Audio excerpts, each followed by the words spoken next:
On live. Okay, we're live now. If you're on Facebook or YouTube and you can see me, just comment and let me know you can see me now. Good morning, Tani La. Good morning, PVT, Marvin. Good morning, Beethoven. Good morning, T Pura, Alberto, Mwangwani, Adeomi. Good morning to all of you. Happy Monday.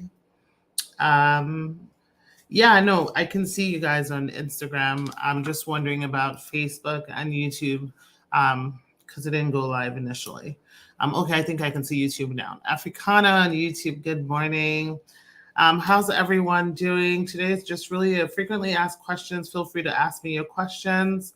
And I'll try to answer as much as I can. My name is Aisha Chidowe. I'm an immigration lawyer and I represent clients all over the U.S. with their immigration matters, physically located in Atlanta, Georgia, but we certainly take cases in every 50 state, regardless of your location. If you want to schedule a consult, you can call 407 995 6567. You can also WhatsApp 404 333 8751 and ask, for a consultation. Um, Annie says, good morning, you look refreshed. Thank you. This is what happens when you have no activity. Like yesterday, Sunday, I literally just chilled all day at home and went to bed early. I'm sure those of you who have younger kids, who are in activities. I mean, my kids are not like younger. I have a middle schooler and a fifth grader. You're always going to all the activities and everything else. And so yesterday, I literally had to decline every event because some days you just need to, refresh and rest, to get your week going. Adeomi, you're so welcome. I appreciate it. She said, thank you for all you do, doing the Lord's work. Thank you. Thank God. Someone asked a question about, good morning, if you have a pending I-751 and file a divorce, do you have to convert your case? Yes, you do want to convert your case and let them know that you're now divorced and now you're requesting a waiver based on divorce.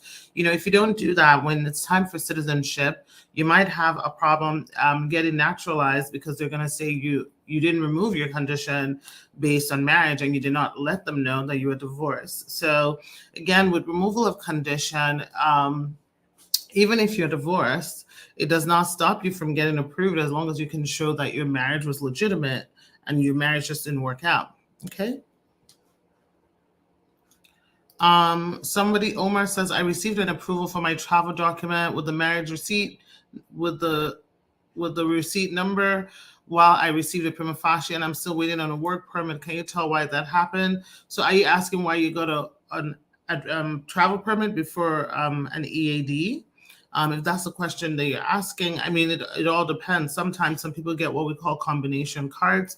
Sometimes they don't get combination cards, but it really doesn't matter. They would still, if you applied for it properly, it should still come to you. Good morning. Can you speak on an I-824 form? Please, kids are in Jamaica. I filed from August 2023. No update from then. Yeah, it takes time. It takes time. Honestly, if you can do the A24 when you are submitting your initial application, you should do it then. That way, as soon as they're approving you, they're immediately sending it. But otherwise, you can be waiting for almost a year for most I-824s to transfer to allow your child to consular process. I'm assuming you probably did VAWA.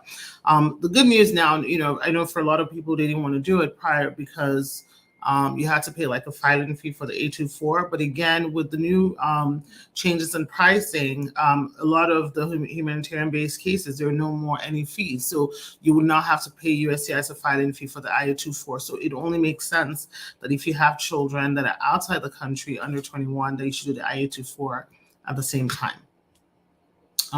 Okay. How long does it take to be approved? How long does VAWA take to be approved? Is it 5 or 3 years the most? The wait is crazy. 5 years, that's kind of crazy. Honestly, most people are going to hear something from USCIS between 2 years to 2.5 years. Maybe I'll say tops 3 years. After that, it's usually because there's an issue. And the people that it takes maybe 3 years, it's usually because there's an RFE that they have to respond to, so that just pushes you out a little bit. But most people are going to hear something between that window. Christiana says, I only have a C31 work permit, and I filed I-360 alone. First of all, that means that your VAWA was approved. That's what it means. Now, I applied from fee waiver and the green card approved. What should I be expecting next? So are you saying that what was approved? Your fee waiver for your green card application? Is that what you're talking about that was approved? If it was approved, the next thing you'd be expecting is either an interview or an approval without an interview. My prima facie is valid till October this year. When I'm expecting, guys, I'm not understanding like what you guys are typing today. When am I expecting them to ask for more evidence or approval or denial? Like, what's the timeline? I just talked about the timeline. So everyone's timeline is different. So we can't really say based on the time you got your prima facie. It's based on when you submitted your case. Okay. Ori says, I have a consultation with you next week. Awesome. I can't wait to talk to you. I've been waiting for a decision for an I-360 for 10 months. T-Pure, 10 months is really nothing. Like, you've literally not even waited. It takes, as I mentioned, anywhere from 2 years to 2.5 years minimum. I mean, there's some people that might get approved in like 18 months, but that is literally so rare. Like, I think I've had 2 people in the hundreds of hours we filed that got approved that early. And there was a specific reason why. I'm in an abusive marriage. Should I withdraw the case and file for VAWA? So there are different things to talk about strategically. And I think it's better with a consultation to go over it to determine, because typically you can do what we call an abeyance request, depending on what case you have and what stage your case is, in. Can you file for VAWA if the abuse happened before marriage? Absolutely. You can file if the abuse happened before marriage and you're married now. Typically, I suspect that in screening, we're probably still going to find some abuse that occurred during the marriage. But again, without screening you, it will be hard to say. But essentially what I'm saying is that there are a lot of people who the abuse started before marriage and, kind of continued into marriage. Just like you can also, to satisfy the residency requirement, you can also show that you lived with a person before marriage. That would be good enough.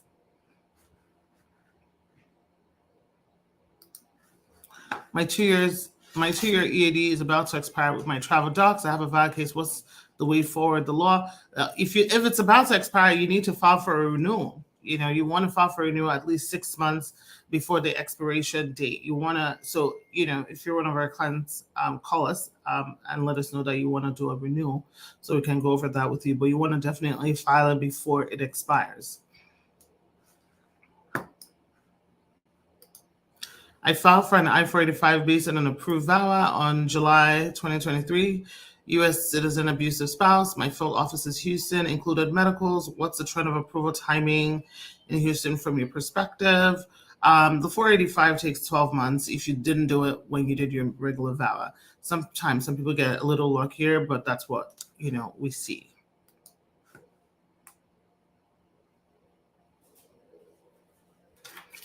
Do you only answer questions related to citizenship? No, I answer other questions as long as it's a case type that we represent clients on. We don't handle H-1B or employment visas, so I probably will not be answering that question. What happens if I marry a U.S. citizen after I file for asylum? If you marry a U.S. citizen and you're eligible to adjust, you can adjust. Your asylum is going to depend on where you are when your asylum. Did you file a defensive asylum or an affirmative asylum? Like, did you file USCIS? Are you in immigration court? All of that is going to determine how you adjust, basically. But yeah, we've represented clients and gotten them approved for green cards when they had a pending asylum case. I'm a U.S. citizen. Can I remarry my ex-wife overseas and petition for her or apply for fiancé visa? I mean, there's no rule as to who you can marry or not marry. Now, your immigration history is going to determine, what red flags exist. I mean, they're probably going to look at your application with a fine-tooth comb just to make sure that you didn't divorce your wife to marry somebody else and then divorce that person to marry the other person. So, those are all things that you you definitely want to take into consideration. But, if you can show that this is just a matter of, luck and chance and second chances, hopefully you get approved.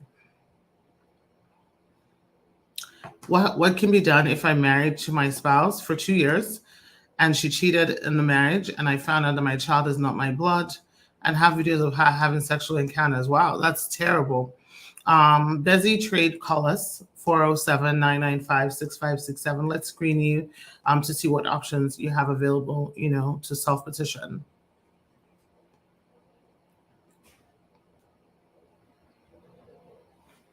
How long does it take you to get your work permit after applying? I applied in August and I've done my biometrics.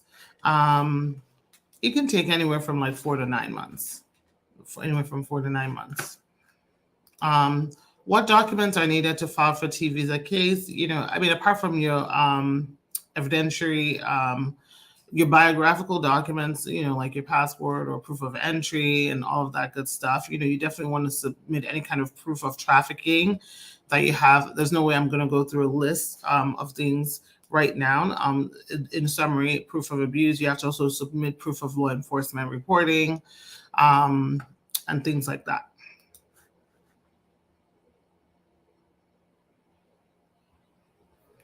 Homeland Security came to my house, but I didn't allow them in, and they want to check my phone. Should I withdraw my case? Well, why are you withdrawing your case? If USCIS, sorry guys, I'm like eating my Altoid. If USCIS is coming to your house, it's because they believe, or they have reason to believe that there's something wrong with your marriage application. They don't believe it's real. That's usually the fraud unit that comes to visit. Now, you should, I'm not really sure why you want to withdraw unless you're saying that you don't believe, unless you're saying your marriage is not real. If your marriage is real, why would you withdraw? So definitely consult, and go over everything that's going on before you make any decisions. How do you switch from an adjustment of status to consular processing while an I-130 application is still pending? You got to do an I-824 so they can send your files to NVC. If USCIS asks for evidence if your marriage is real and requests for your medical, does that mean you're getting an interview bypass? Not necessarily. Not necessarily. Attorney, is it ethical for clergy to participate in a business marriage? It's not ethical for anyone at all to participate in a business marriage, clergy or no clergy. I filed for VAWA June 2021. I received my EAD August 2022 and about 3 prima facies. That sounds normal. I haven't received any updates from that. No medical exam as of yet. Do you think I'll get an update soon? 2021, 22, 23. Yeah, you should hopefully get something very soon. So typically, if they don't need anything from you, you're not going to get any updates until they make a decision on your case, literally. This is one of those things where no news is good news as long as you're within the timeline. But you should hear something this year for sure, whether that's them needing something from you or anything else, but probably not. My VAWA was approved in 2022, and USCIS sent me an RFE this February. Does that mean no interview? Possibly. It depends on what your RFE says, but it's possible that they're just asking for your medical and they're going to bypass your interview. But even if you have a VAWA interview, it's really nothing to be scared about. If they already approved your VAWA, it's just going over your I-485 form and making sure everything else there looks good. Good morning. What evidence do you need for child support when applying for citizenship? That's a very good question. So one, if you have a court-ordered child support, that's evidence enough, like providing the monthly payments or if they're taking it from your wages or whatever it is. If not, and it's just like an informal arrangement where you're just kind of like sending money to the other parent. You just want to document that, whether that's on Zelle or Money Order or Western Union or Cash App, you just want to document that. Another thing that, we always recommend is that the other person receiving the money, like the other parent writes an affidavit confirming that they don't have any problems receiving child support from you, and that you have submitted that to them, as agreed to. Sometimes, and I think I mentioned this before, sometimes USCIS during an interview will call the other parent. They'll call the other parent and just ask them, is this person paying child support?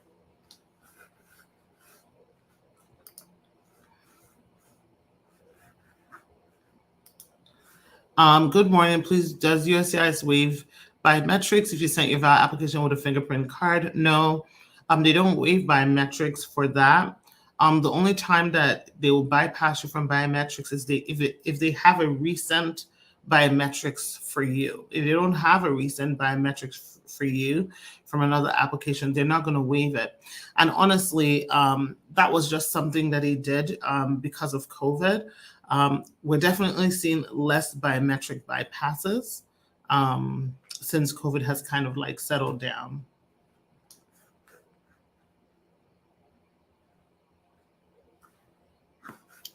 Okay.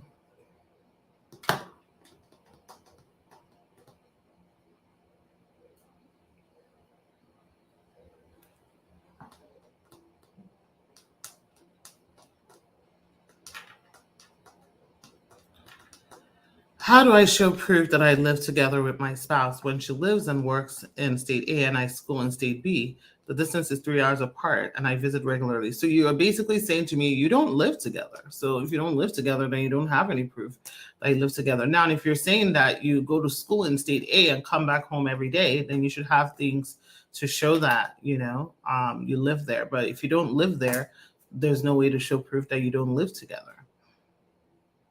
That you live together, I mean.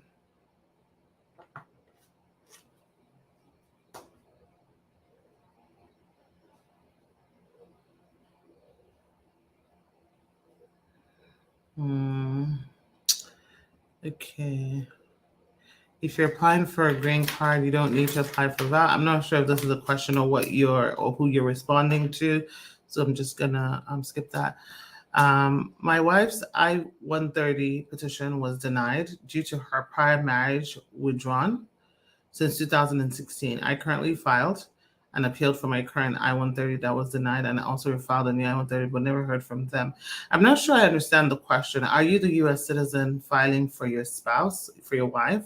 And then if that's the case, one of the questions is, would withdraw, is that from a marriage fraud finding, or USCIS said, believe that you have marriage fraud? So I would need to understand a little bit more about the case to be able to answer.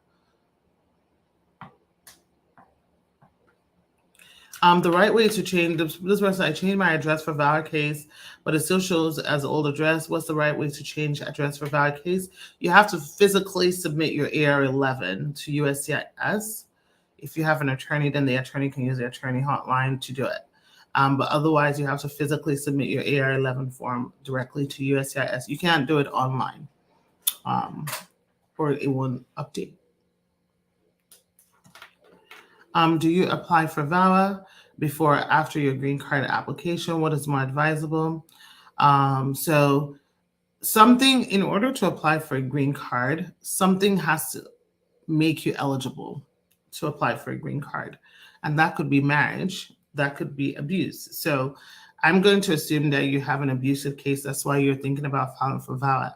If that's the case, you cannot submit an adjustment of status green card application before the VAWA application, because if you do that, it's going to be denied because they're going to say you don't have any underlying petition that makes you eligible for a green card.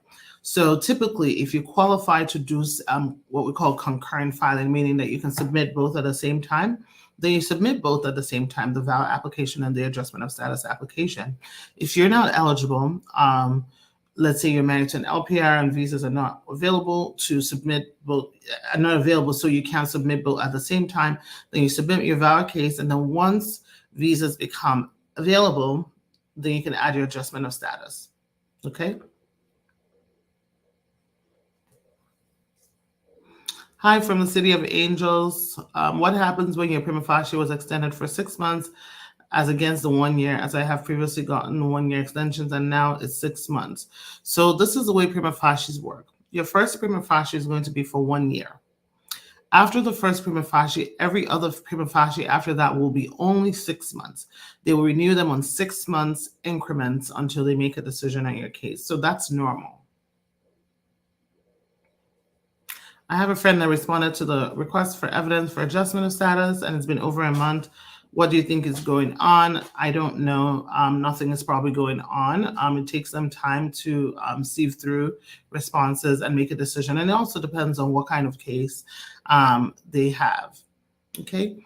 All right, guys. I got to jump off. I will be on live tomorrow at 10 Eastern Standard Time, so you can tune in and ask your questions if I didn't get to it. I hope you guys have an amazing day.